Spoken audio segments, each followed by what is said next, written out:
Tunapozungumzia magonjwa yasiyo kuambukiza, haya ni magonjwa ambayo kwa kawaida hayaambukizwi kutoka mtu mmoja kwenda kwa mtu mwingine.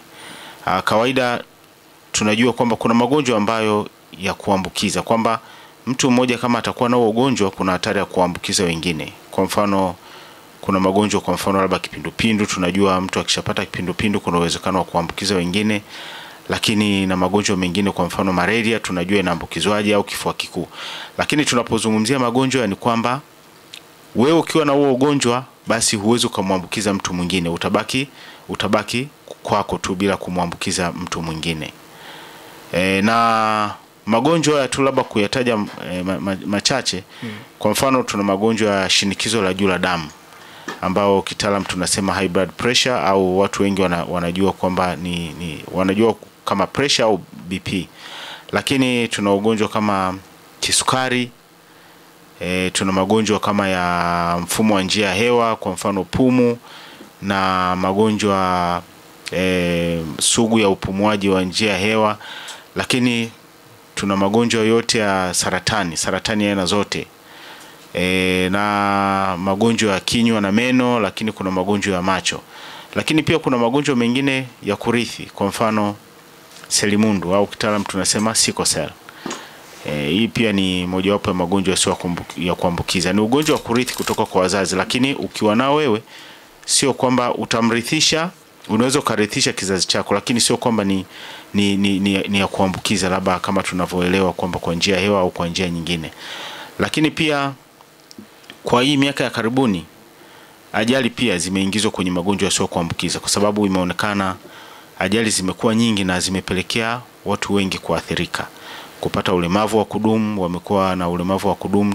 Tumeona sasa hivi kuna ajali nyingi sana za bodaboda zimetokea na watu wengi wameishia kukatwa viungo. Kwa hiyo ndugu mtangazaji, haya tu ni baadhi ya magonjwa ambayo yasiyo ya kuambukiza. Yako mengi, hata figo na mengine, lakini kwa kifupi haya ndio magonjwa makuu ambayo tunayachukulia kama magonjwa yasiyo ya kuambukiza. Na msikilizaji, na tumai umepata mwanga kuhusiana na magonjwa haya ambayo sio ya kuambukiza, ambapo Daktari Charles Christopher Milambo, mratibu wa kudhibiti magonjwa yasiyo ya kuambukiza mkoa wa Tabora, ambaye yeye anafanya kazi pale katika hospitali ya rufaa ya mkoa wa Tabora Kitete, ametupitisha hapa kuyafahamu zaidi magonjwa haya, lakini pia maana nzima unapozungumza kuhusiana na magonjwa yasiyo ya kuambukiza. Kwa ambao unatusikiliza, basi ni wasaa wako wa kuweza kuchakata na kuweza kutuambia kila ambacho unakifahamu pia, na kama una swali pia kwa daktari hapa, basi unaweza kututumia ujumbe wako mfupi kupitia nambari ya simu 0746 112235, lakini pia unaweza kupiga simu kupitia nambari ya simu 0782611178. Nirejee kwako Daktari Charles Milambo, kwenye umezungumza vyema kuhusiana na magonjwa haya, kwamba yapo mengi ambayo umeyataja, lakini kuna mtu anaweza kujiuliza kwamba sasa nafahamu vipi, kwa sababu kila ugonjwa una dalili zake na nini. Kwa mfano labda kisukari una dalili zake, lakini kwa ujumla tu mtu kwamba anahitaji kufahamu zaidi kwamba sasa hivi mtu akiwa katika hali hii ana ugonjwa fulani ambao sio wa kuambukiza ama ni wa kuambukiza. Ni dalili zipi ambazo mtu akiziona kwa mtu kwamba hutayawezekana atakuwa na ugonjwa fulani? Asante mtangazaji na wasikilizaji wetu ambao mnatusikiliza.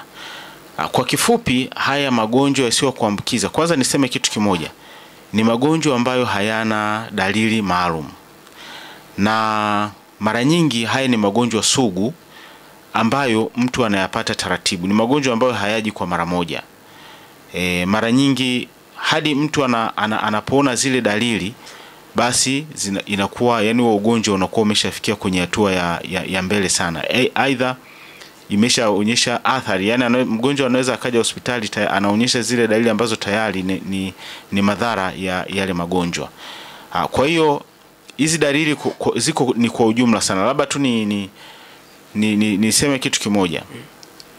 Kwa sababu kama nilivyosema kuna magonjwa kwa mfano shinikizo la damu, kisukari, magonjwa ya moyo, dalili zake zinaweza zikawa zinaingiliana. Lakini tunachosisitiza sana, kwa mfano mtu ukiwa na dalili yoyote ambayo unaona si ya kawaida ambayo hukuwa nayo, ni vizuri kufika kwenye vituo vya afya au vya tiba kwa ajili ya uchunguzi zaidi. Lakini labda tu nitaje kwa ujumla dalili zote tu kwa ujumla, yani dalili za ujumla za magonjwa. Kwa mfano tukizungumzia shinikizo la juu la damu, dalili inaweza ikawa kama nilivyosema, hakuna dalili maalum, lakini mtu anaweza akawa na maumivu ya kichwa. Kwa mfano maumivu ya kichwa ambayo hayaelezeki. Kichwa kinauma, unameza Panadol, lakini baadaye kichwa kinaendelea kuuma, ukaenda maabara ukapima, ukaambiwa labda una malaria chache, ukameza dawa, hali hiyo ikaendelea. Lakini kuna shida pia kizunguzungu. Kwa mfano unapata kizunguzungu ambacho hakielezeki, yani una kizunguzungu kinakuwepo, kinapotea, kinakuwepo, inaweza ikawa ni dalili ya shinikizo la juu la damu pia. Lakini shida kwa mfano kutoona vizuri, kwa sababu mara nyingi pressure inapokuwa juu wakati mwingine mtu anaweza akashindwa akawa na asione vizuri. Lakini pia kuna maumivu, kwa mfano kuna magonjwa ya moyo, kwa mfano tunapozungumzia magonjwa ya moyo, of course kuna magonjwa ambayo yana kwa mfano mshtuko wa moyo au tatizo kwenye mishipa ya damu. Mtu anaweza kuwa na maumivu ya kifua ya muda mrefu, unahisi kifua kinakuuma hasa upande wa kushoto, au maumivu ya kifua tu kwa ujumla. Ukiona maumivu ya kifua ambayo kwa kweli huyaelewi, usiyachukulie kawaida au usiyachukulie poa, ni vizuri sana ukafika kwenye vituo vya tiba.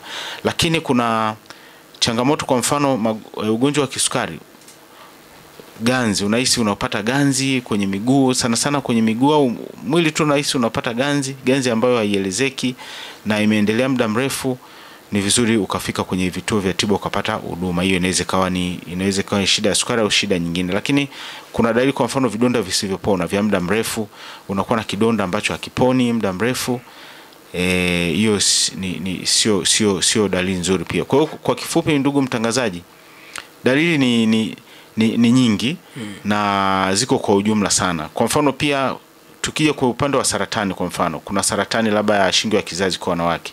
Mwanamke mama anaweza kawa alishakoma hedhi, alafu baadaye anahisi damu pia zinaanza kutoka, au akishakutana na mmewe, sasa hii kwa umri wowote, unakutana na mmeo hauko kwenye siku zako au hauko kwenye hedhi, baadaye unaona damu inatoka. Kwa hiyo hii pia sio dalili nzuri. Kwa hiyo kwa kifupi, dalili ni nyingi na mara nyingi sio maalum kwa ugonjwa fulani, isipokuwa zinaingiliana.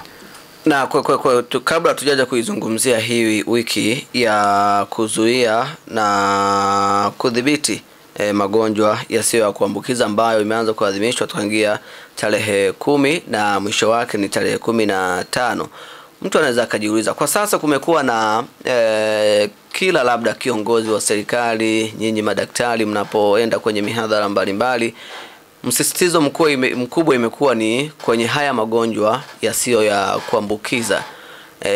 Kila mmoja akisimama pale, bwana mfanye kitu fulani ili kusudi muepukane na magonjwa yasiyo kuambukiza, kisukari, sio mtu atakwambia kitu kingine. Kwa nini sasa hivi? Nini kipi chanzo ambacho labda unakiona kwamba kwa sasa imekuwa ni too much, ama kimekuwa ni zaidi ambacho imekuwa ni sababu zaidi ya kuwepo kwa kila kiongozi labda anaenda kuhubiri hicho, na vyanzo vya haya magonjwa kwa kuvitaja zaidi ni vipi? Asante sana mtangazaji. Ni kweli kwamba sasa hivi magonjwa yasiyo kuambukiza yamekuwa ni janga, na ni janga la kiulimwengu, sio kwamba ni janga tu la kitaifa, ni ulimwengu mzima. Sasa hivi magonjwa yasiyo kuambukiza imeonekana ni mzigo. Na kwa kifupi tu, kwa takwimu ambazo sasa hivi zilizopo, haya magonjwa yasiyo kuambukiza yanachangia takriban 70% ya vifo vyote ulimwenguni. Kipindi cha nyuma tahadhari kubwa sana ilikuwa inatolewa kwenye magonjwa ya kuambukiza. Ilionekana kwa mfano HIV, kifua kikuu, nguvu kubwa sana iliwekwa kwenye magonjwa katika kuyadhibiti. na kweli ukiangalia imeweza kudhibitiwa. Sasa hivi ukiangalia HIV hata TB sio kitisho tena kama ilivyokuwa zamani. Lakini sasa kitisho sasa hivi inaonekana ni magonjwa yasiyo ya kuambukiza. Na ukiangalia takwimu ambazo tunazo kutoka kwenye vituo vya tiba, asilimia kubwa ya wagonjwa ambao wanafika kupata matibabu ni ambao wana magonjwa yasiyo ya kuambukiza. Shinikizo la juu la damu, kisukari, magonjwa mengine ya mfumo wa njia ya hewa na kadhalika. Kwa hiyo hata sisi hapa Tanzania hatujaachwa nyuma. Na kipindi cha nyuma ya magonjwa yasiyo kuambukiza sana sana ilionekana yako sana kwenye nchi zilizoendelea. Ukizungumzia shinikizo la juu la damu, ukizungumzia sukari, ilionekana labda nchi zilizoendelea sana zenye maendeleo makubwa ndio walikuwa na shida hiyo. Lakini sasa hivi bahati mbaya sana nchi zenye uchumi wa kati na uchumi wa chini na zilizo kusini mwa jangwa la Sahara, kwa maana kwamba pia hata sisi Tanzania ndizo ambazo zinaongoza kwa haya magonjwa yasiyo kuambukiza, kwa vifo, lakini kwa wagonjwa ambao wanafika hospitali. Lakini shida nyingine ya magonjwa ni kwamba magonjwa haya yanatumia, yani katika kuyatibu au kuyadhibiti, yani yanatumia gharama kubwa sana. Ukiangalia hata mfuko wa taifa wa bima miaka ya nyuma kidogo walikuwa wanajaribu kulalamikia wateja ambao wanatibiwa haya magonjwa yasiyo kuambukiza. Yani walikuwa wanatumia gharama kubwa sana, kwa sababu kumtibu mgonjwa wa sukari vidonge vyake unakuta ni gharama sana, au unakuta na mara nyingi ya magonjwa yanaenda kwa pamoja. Unakuta mtu ana shinikizo la juu la damu na wakati huo ana shida ya sukari. Kwa hiyo atumie dawa za kushusha shinikizo la juu la damu, atumie dawa za kushusha sukari, za kucontrol sukari, za kudhibiti hiyo sukari, na maanisha ni gharama kubwa sana. Kwa hiyo huu mzigo uko kwa mtu binafsi. Kwanza ukiwa na wewe ugonjwa wewe mwenyewe, wewe kwanza utakuwa ni mgonjwa na hutaweza kufanya kazi nyingine za kijamii za kuingizia kipato, lakini pia utakuwa mzigo kwa jamii yako, maana itabidi jamii ianze kukuhudumia. Lakini pia serikali kama nilivyosema inatumia fedha nyingi sana katika kuwahudumia wagonjwa. Lakini habari njema ni kwamba haya magonjwa bado tunaweza kuyadhibiti, yani tunaweza kuyadhibiti kwa sababu ni asilimia ndogo sana ambayo iko nje ya uwezo wa kuyadhibiti. Lakini asilimia karibia 80 ukiangalia magonjwa yote yasiyo kuambukiza, kwa asilimia 80 tunaweza kuyadhibiti. Kwa hiyo kama jamii itaelewa kitu gani cha kufanya, kwa kweli huu mzigo unaweza ukatuepuka. Na vitu ambavyo vinachangia ukubwa wa tatizo. Kwa nini sasa siku hizi hili tatizo limeonekana kubwa sana kuliko zamani? Of course kwa sasa hivi kwanza tuipongeze serikali yetu kwa sababu kwanza imeongeza sana yani huduma zimeboreka sana. Huduma za uchunguzi, lakini tumeona vituo vya tiba vimeongezeka sana, zahanati, vituo vya afya, hospitali. Kwa hiyo ina maana watu sasa wana wigo mpana zaidi wa kwenda kwenye hivi vituo, kwa hiyo wanagunduliwa na matatizo. Lakini kitu kingine ni kwamba kitu ambacho kinachangia pia ni labda nizungumzie vitu kadhaa, lakini cha kwanza ni mabadiliko ya mtindo wa maisha. Siku hizi watu wamebadili sana mtindo wa maisha. Tunaita maisha bwete au maisha ya kutojishughulisha au kutoshughulisha mwili. Siku hizi watu, miaka ya nyuma ukiangalia, nichukulie tu upande mmoja kwa mfano wa usafiri. Zamani ulikuwa, kwa mfano sisi wakati tunasoma shule, tulikuwa tunasafiri kilomita nyingi sana. Unaenda shule bila kutumia usafiri wote. Hata wafanyakazi walikuwa wanasafiri umbali mrefu, wanaenda labda makazini. Lakini sasa hivi maendeleo yamekuja, of course yamekuja na faida, lakini pia na hasara. Sasa hivi hata ukiangalia watu hawatembei tena, wanatumia sana usafiri. Lakini watu hawafanyi mazoezi. Ingawa sasa hivi kweli mwamko upo, watu wanaonekana wanafanya mazoezi, lakini watu bado mwamko wa kufanya mazoezi bado. Kwa hiyo watu hawashughulishi, kutoshughulisha miili pia ni changamoto. Lakini pia jambo jingine ni ulaji usiofaa. Kwa maana ya kwamba watu wanatumia sana vyakula vya sukari kwa wingi, vyakula vyenye mafuta kwa wingi, lakini matumizi ya chumvi yamekuwa mengi. Watu wanatumia sana vyakula vya viwandani siku hizi, vimekuwa vingi. kwenye masupermarket na kadhalika. Kwa hiyo hivi vyote hivi vinachangia kuongeza uzito ambao pia unapelekea kupata haya magonjwa. Lakini pia kuna issue nyingine, kwa mfano msongo wa mawazo.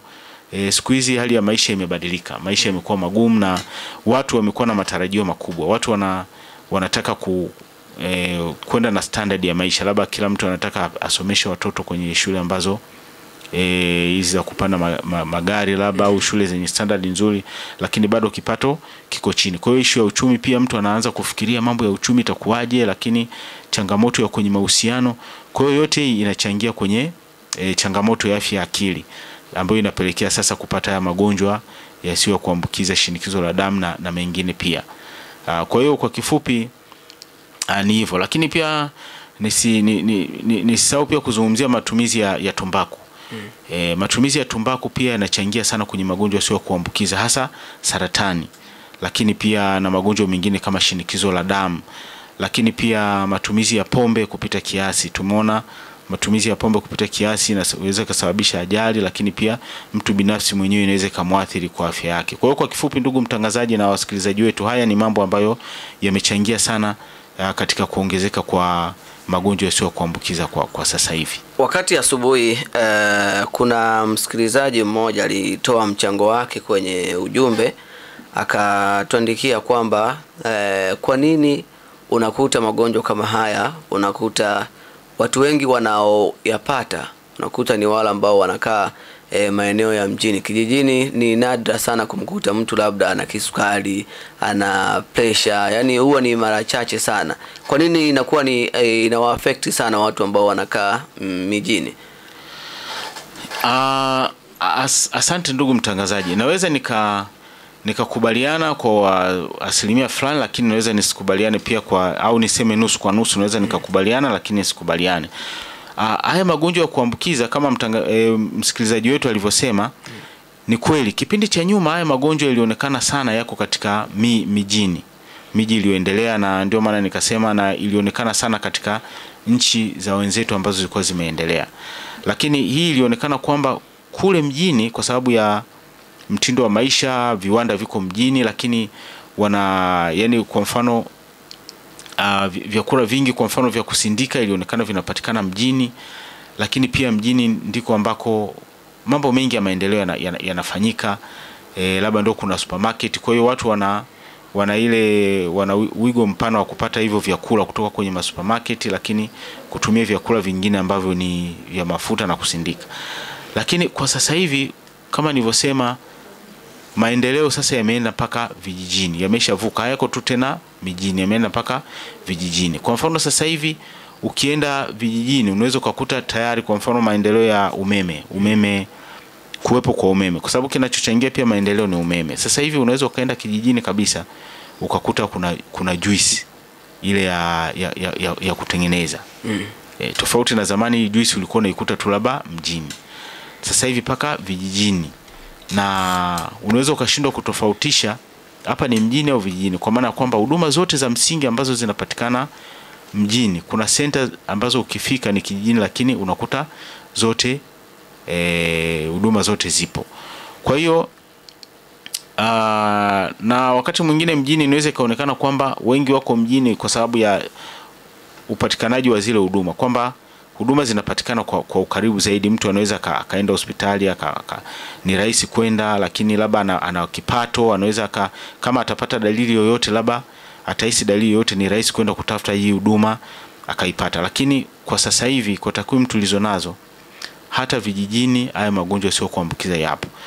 Nichukulie tu mfano, sisi pale Kitete tuna kliniki ya watoto wa kisukari. Tunasema kisukari aina ya kwanza ambacho kinawapata watoto. Ukiangalia asilimia kubwa ya watoto wanatoka vijijini. Kwa hiyo hii inaashiria kabisa kwamba haya magonjwa si kitisho tu kwamba mjini, lakini pia hata vijijini pia haya magonjwa yapo. Kuna wakati tunazungumza hapa, tumkumbusha msikilizaji kwamba una nafasi ya kuweza kuuliza swali lako kama una chochote cha kuweza kuchangia. Tunazungumza kuhusiana na wiki hii ya kudhibiti magonjwa sio ya kuambukiza ambayo imeanza kuadhimishwa tangu tarehe 10 ya mwezi huu lakini pia kwa wewe ambao una dakika unaweza ukapiga simu kupitia nambari ya simu 0782 61 11 78. Piga simu hapo, lakini namba ya kutuma ujumbe wako mfupi ni 0746 11 22 35. Hapo utanitumia ujumbe wako mfupi na mimi nitausoma. Anasema ni Magembe Makolo pande za Mwanzugi, nimeshukuru sana mtaalamu kwa kutuelimisha. Yeye kaandika hivyo, lakini pia anasema habari za ni Mabula Masanja hani sakasaka nje mimi je mimi nina uvimbe. Sasa sijaelewa inakwaje, kwa anataka nini, lakini anasema habari za hapo studio, mimi nina swali, hivi siku seli inaambukizwa? Kwa mfano labda mtoto akawa anakula hata tunda, mwenzie akamuomba kwa akili za kitoto anaamua kumnyang'anya mwenzie, je hapo anaweza kuambukizwa ama la? Ni Mama Fadhili au Mama Esther toka Igunga, mtaa wa Elimu. Yeye anauliza hivyo daktari. Asante. Ugonjwa wa sickle cell au selimundu huu ni ugonjwa, niseme tu huu ni ugonjwa wa kurithi. Kutoka tena ni kurithi kutoka kwa wazazi wote wawili. Si ugonjwa wa kuambukiza kwa maana ya kwamba utaambukizwa kwa kuchangia kitu kama alivyosema kwamba mtoto alikuwa anakula, mwingine labda wakitumia labda wakishare au wakichangia hicho kitu labda vyombo au wakichangia chakula ataambukizwa, hapana. Kwa nimwambie tu mtangazaji msikilizaji wetu kwamba sickle cell sio ugonjwa wa kuambukizana kama alivyofikiria kwamba unaweza kuambukizwa kutoka kwa mtu mmoja kwenda mwingine, isipokuwa ni wa kurithi, kwamba wazazi wote wawili, baba na mama, ndio wanaomrithisha ugonjwa wa mtoto wao na si kutoka kwa mtu sio mtu wapeane tunda, hapana. Ndio, au kwa kuchangia chakula au kuchangia vyombo na kadhalika, hapana. Na msikilizaji, unaweza kaendelea kunitumia ujumbe wako mfupi kwa namba ya simu 0746 11 22 35, lakini unaweza ukapiga simu hapa au kauliza swali lako, katoa mchango wako kupitia nambari ya simu 0782 61 1178. Piga simu hapo, uliza swali lako ama toa mchango wako ambao unadhani kwa wewe inakuwa ni vyema zaidi na zaidi. Na leo tuko na mratibu wa kudhibiti magonjwa yasiyo ya kuambukiza mkoa wa Tabora, Daktari Charles Christopher Milambo, ambaye yeye yupo pale hospitali ya rufaa ya mkoa wa Tabora Kitete, yakidili sana na magonjwa hayo yasiyo ya kuambukiza.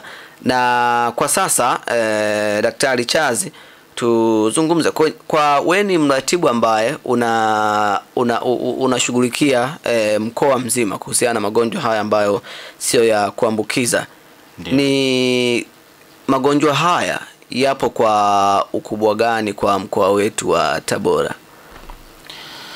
Okay, asante ndugu mtangazaji. Labda niseme tu haya magonjwa kwa kifupi yamekuwa yakiongezeka mwaka hadi mwaka, na labda tu nitoe takwimu za magonjwa matatu. Shinikizo la juu la damu, tatizo la kisukari, lakini pia na sickle cell kwa miaka mitatu. Kwa mfano kwa mwaka 2000 kwa miaka mitatu 2022 mpaka 24. Ni hasa sio kwamba ni kuwatisha watu, isipokuwa ni kuonyesha tu ukubwa wa tatizo na ili tuweze kuchukua tahadhari. Kwa mfano kwa shinikizo la juu la damu kwa mwaka 2022, wagonjwa ambao walifika kwenye vituo vya tiba kwa ajili ya kupata matibabu walikuwa 46,352. Na mwaka uliofuata 2023, takwimu zilionyesha kwamba wagonjwa waliohudumiwa kwa tatizo hilo walikuwa 50,536. Na mwaka 2024 walikuwa 53,894. Kwa hiyo unaangalia jinsi miaka inavyozidi kwenda ndivyo idadi ya wagonjwa inavyoongezeka. Lakini pia kwa shida ya kisukari, kwa mwaka 2022 kwa mkoa mzima waliopata huduma kwenye vituo vya tiba walikuwa 14,600, lakini mwaka uliofuata walikuwa 14,978, na mwaka uliofuata 2024 walikuwa 18212, na kwa ugonjwa wa sickle cell mwaka 2022 walikuwa wagonjwa 4720, mwaka 2023 walikuwa ni 6585, na mwaka jana walikuwa 6617. Kwa kifupi ukiangalia hizi takwimu zinaongezeka kila mwaka, na niseme tu kitu kimoja ni kwamba hawa ni wagonjwa ambao waliofika kwenye vituo vya tiba. Kuna bado wale ambao hawajafika, na kama unavyojua Watanzania wengi au Afrika wengi hatuna zile tabia za kutafuta. Ukiona mtu anafika hospitali basi ujue ameugua. Kwa hiyo bado kuna wengine ambao wako majumbani ambao hawajaingia kwenye hizi takwimu ambazo nimezitaja kwa kifupi. Ndio. Naam, ni Daktari Charles Milambo huyu ambaye ametupa takwimu hizo kuhusiana na kuongezeka ama tatizo hili la magonjwa yasiyo ya kuambukiza kwa mkoa wetu wa Tabora. Kwamba unanisikiliza, piga simu yako niweze kuzungumza nawe kupitia nambari ya simu 0782611178. Mariam yupo Igunga, anapenda kuuliza hivi, kutoka na jasho jingi makwapani inakuwa tatizo ni nini na dawa zake ni zipi ili kutibu tatizo hilo? Sasa hapo takuwa tuko nje, si ndio? Lakini pia anapenda kuuliza kuhusu juisi hapo kaniacha. Ni juisi ipi ya matunda ya kutengeneza mwenyewe nyumbani ama za kununua madukani, na kuhusu kisukari kwa watoto kinatokeaje, au kwa ajili ya chakula ili kujikinga tufanyeje ili tupone kifamilia? Yeye katuandikia hapo kuhusiana na juisi. Hapo ulizungumza kuhusiana kwamba nafikiri ilikuwa ni maendeleo, si ndio? Kuna gusia kuhusiana na maendeleo. Ndio, kwa upande wa juisi kwanza niseme kiafya kiafya tunashauri mtu atumie tunda zima na sio juisi. Kwa sababu tutaona hapo baadaye kati ya njia za kuweza kudhibiti ya magonjwa sio kuambukiza ni kutumia vyakula ambavyo ni vyenye makapimlo. Na makapimlo yanamaanisha vyakula vyenye nyuzi. Kwa hiyo nichukulie mfano wa tunda ukilila tunda kama lilivyo, kwa mfano embe, ukila embe ulishaona inakuwa na nyuzi. Zile nyuzi au kitaalamu tunaita fibers, zile zinasaidia kudhibiti ufyonzwaji wa sukari mwilini au uchukuliwaji wa sukari mwilini. Kwa hiyo unapokunywa juisi ambayo imesagwa, kwa sababu mara nyingi wanapotengeneza juisi unaona wanatoa zile nyuzi wanazitupa. Kwa hiyo ukinywa juisi kama juisi inaenda tumboni, yani ufyonzwaji wake ni wa haraka. Kwa hiyo itaingia tumboni haraka, itafyonzwa kwenye damu na itapandisha sukari haraka, tofauti na ukila tunda zima. Kwa hiyo kitaalamu atushauri juisi, lakini pia ni afadhali sana kama ukatengeneza juisi wewe mwenyewe ya matunda kuliko juisi za viwandani, kwa sababu juisi za viwandani kwanza zinaongezwa sukari, zinakuwa na sukari nyingi, lakini pia zinawekwa na kemikali nyingine kwa ajili ya kuhifadhia, ambao pia ni shida. Kwa hiyo tunashauri kama mtu akiweza ale tunda zima, lakini hata kama ukitengeneza basi tengeneza juisi ukiacha zile nyuzi. Usije ukatengeneza juisi alafu baadaye unachukua ile wanaita nini chujio. Wanatengeneza chujio afu unachuja afu zile nyuzi unazitupa. Zile zina faida sana kwa sababu zinasaidia udhibiti wa ufyonzwaji wa sukari. Kwa kifupi ndugu mtangazaji ni hivyo. Tupokee simu hapa ya msikilizaji ambaye anatupikia hapa katika line ya simu. Halo. Halo. Halo. Halo. Kaamua kukaa kimya, lakini sio kesi, unaweza kurejea. Kama una chochote ambacho unataka kutuambia basi fanya hivyo kupitia nambari ya simu 0782611178. Na sasa daktari, kwa kuyatazama kwa ukubwa ambavyo umezungumza, lakini pia ningependa zaidi tuende moja kwa moja kwenye namna ya kujikinga na haya magonjwa ya kuambukiza, kwa sababu huwezi kujua leo kila mmoja anavyotembea hivi, huwezi kujua kama ana kisukari, ana changamoto yoyote kulingana kimsingi, mpaka mtu kama ulivyozungumza mpaka aumwe ndo anajua ana tatizo fulani. Wanajikingaje sasa wananchi ili kusudi haya magonjwa yasiendelee kwa kuwepo kwenye jamii zetu kama ambavyo kwa sasa takwimu zinavyoonyesha? Asante ndugu mtangazaji. Kwanza niseme maadhimisho ya mwaka huu, kauli mbiu tunasema chukua hatua, dhibiti magonjwa yasiyokuambukiza. Kwa hiyo nia hasa ni kuikumbusha jamii umuhimu wa kuchukua hatua kuanzia ngazi ya mtu binafsi, lakini kwa jamii. Na hatua ambazo tunatakiwa tuzichukue ni zipi? Kwanza, hatua ya kwanza ni kupima afya zetu, kutambua hali ya afya zetu. Kama nilivyosema, haya magonjwa ni ya muda mrefu na mara nyingi hayana dalili maalum. Kwa hiyo tunashauri walau ukishafika miaka 40 na kuendelea, walau hata mara moja kwa mwaka, hata kama hujaugua, jaribu kufika kwenye kituo cha afya upime afya. Pima sukari, pima shinikizo la damu, pima uzito wako, pima urefu, ikiwezekana pima kiwango cha mafuta. Lakini pia sio lazima miaka 40, hata chini, kwa sababu sasa hivi tunashuhudia pia hata vijana wanapata haya magonjwa. Watoto pia wanakuwa nayo, wanapata kiharusi kwenye umri mdogo. Lakini kitu kingine cha kufanya ni ulaji unaofaa. Tuepuka kula vyakula vya mafuta mengi, chumvi, matumizi ya chumvi kupita kiasi, matumizi ya sukari, kwa sababu sukari inayofanya, ukila sukari nyingi pia inachofanya itahifadhiwa kama mafuta, itakuongezea uzito. Ule uzito utakupelekea kupata shinikizo la juu la damu, lakini pia kupata kisukari na magonjwa mengine kama saratani na kadhalika. Lakini kitu kingine ambacho jamii inashauriwa kufanya ni kufanya mazoezi. Kufanya mazoezi. Na katika kufanya mazoezi hapa tunashauri, inashauriwa walau kwa siku mtu afanye mazoezi kwa dakika zisizopungua 30. Mara 5 kwa wiki. Yani hicho ni kiwango cha chini kabisa, kwamba kwa wiki utumie dakika 150 kufanya mazoezi. Na mazoezi sio lazima ukimbie ufanye, hata kama ni kutembea, lakini kutembea kwa haraka tunaita brisk walk. Kama utatembea dakika utahesabu hatua 80 mpaka 100 kwa dakika, na ukatembea ukahakisha kwamba mapigo ya moyo yameongezeka, upumuaji umeongezeka, lakini ni vizuri kama na jasho likatoka, hiyo ni nzuri, ni nzuri. Lakini kitu kingine tunaishauri jamii kuachana kabisa na matumizi ya tumbaku. Matumizi ya tumbaku kwa mfumo wote ule, iwe sigara, iwe kuvuta ugoro au namna yoyote. Lakini pia matumizi ya pombe kupita kiasi haishauriwi. Matumizi ya pombe kupita kiasi. Sasa tunapozungumzia matumizi ya pombe kupita kiasi, wengi udhibiti wa matumizi ya pombe ni mgumu sana. Na kawaida pombe haina faida yoyote kwenye mwili.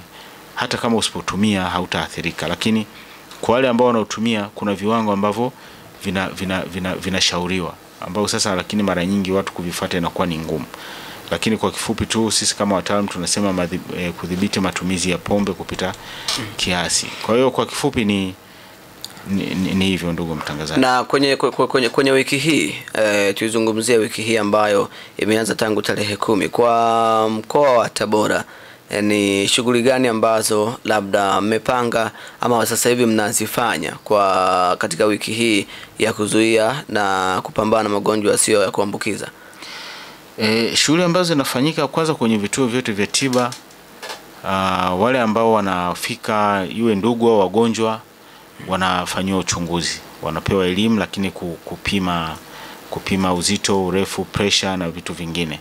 Lakini pia tunatembelea taasisi mbalimbali za binafsi na za serikali kutoa hii elimu kuhusu ya magonjwa yasiyo kuambukiza na kupima. Lakini kitu kingine ni hii ambayo tunakifanya sasa hivi, kuelimisha jamii, ambacho ndicho kitu cha msingi sana. Na tunajua kupitia elimu hii tunawafikia watu wengi. Kwa hiyo kwa kifupi hizo ni baadhi ya shughuli ambazo tunazifanya kwa wiki. Nikirejea kwenye swala la kupima, labda ili mtu sasa awe ni, kwa sababu swala la kupima, si Watanzania wengi tumezoea ile kwamba lazima mpaka niwe najisikia kuna tofauti fulani kwenye mwili wangu, tena iwe imekuwa ni ile kwamba bwana sasa ni too much, kwamba imezidi, ndo naweza nikaenda hospitalini kwenda kupima. Kwa mtu ambaye hajisikii chochote kuhusiana, labda kuna changes kwenye mwili wake, kuna mabadiliko yoyote kwenye swala la kupima, kama wataalamu mna washauri mtu apime afya yake kwa mara ngapi labda kwa mwaka? Asante ndugu mtangazaji. Yaani wewe hata kama unahisi mwili wako una afya njema, hujapata kitu chochote, yani hujahisi dalili yoyote, tunashauri walau mara moja kwa mwaka. Au ikitokea tu ukasindikiza labda mgonjwa hospitali, basi na wewe omba pima pressure, pima sukari, ikiwezekana pima kiwango cha mafuta, lakini walau mara moja kwa mwaka basi jaribu kupima afya yako kuangalia.